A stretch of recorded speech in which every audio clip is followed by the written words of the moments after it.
पन्ना जिले में बीते कुछ दिनों से कलेक्टर द्वारा की जा रही कार्रवाइयों पर प्रश्न चिन्ह उठ रहे हैं।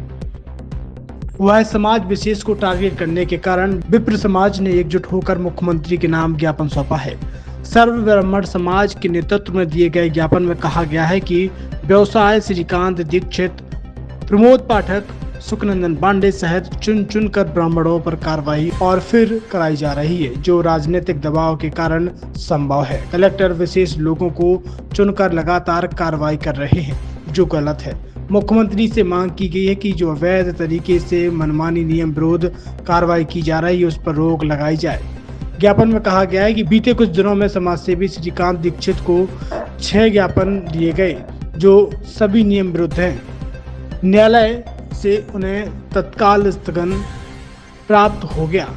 इसी तरीके से प्रमोद पाठक की आज़ादी से पहले की पेट्रोल पंप वाली जमीन को सरकारी कर दिया गया।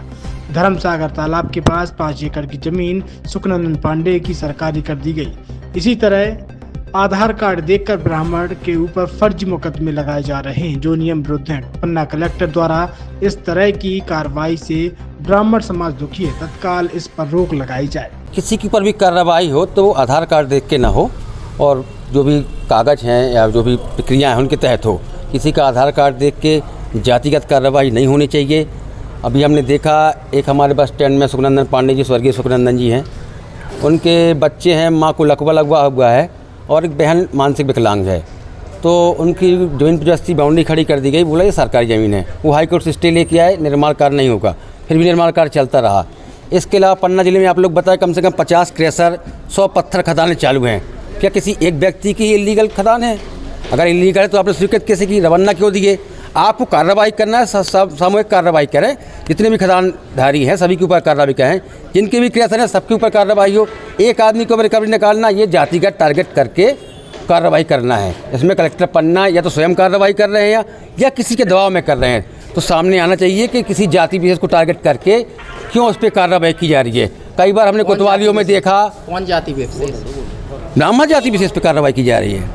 किसको ज्ञापन दिया गया है और अगले कलेक्टर ज्ञापन हमने कलेक्टर के नाम दिया है, लिया ज्ञापन तहसीलदार महोदय ने है, मुख्यमंत्री के नाम ज्ञापन। अगले क्या स्टेप होंगे अगर प्रशासन नहीं चेता? प्रशासन को चेतना ही पड़ेगा कि क्योंकि हम सब संविधान के अंतर्गत रहते हैं। संविधान से बाहर जाकर ना कलेक्टर कार्य कर सकता है, ना मुख्यमंत्री कर सकता है, ना आम आदमी कार्य करता है। भारतीय लोकतंत्र में आम आदमी और कलेक्टर और मुख्यमंत्री सबके लिए एक अधिकार है। क्या चाहते हैं ब्राह्मणों को एक होकर के सड़क पर क्यों उतरना पड़ा? क्योंकि हमने देखा, आप पूरे थाने की रिपोर्ट उठा के देख लीजिए, सबसे ज़्यादा जो भी FIRs हैं वो ब्राह्मण को फर्जी FIR, मेरे विरुद्ध खुद फर्जी FIR हुई और मेरे सारे हैं ये इनके विरुद्ध फर्जी जिला बदर हुआ। तो एक जाति विशेष के लोगों को आप कानूनी कार्रवाई करके क्या दिखाना चाहते हैं? क्या उम्मीद है मुख्यमंत्री से आपको? मुख्यमंत्री से हमें पूरी उम्मीद है और उन्हें संज्ञान में मामला लेना चाहिए, किसी जाति विशेष को टारगेट न करके, और एक अच्छा प्रदेश चलाने, खुशहाल प्रदेश चलाने के लिए कार्रवाई करें। क्या नाम है?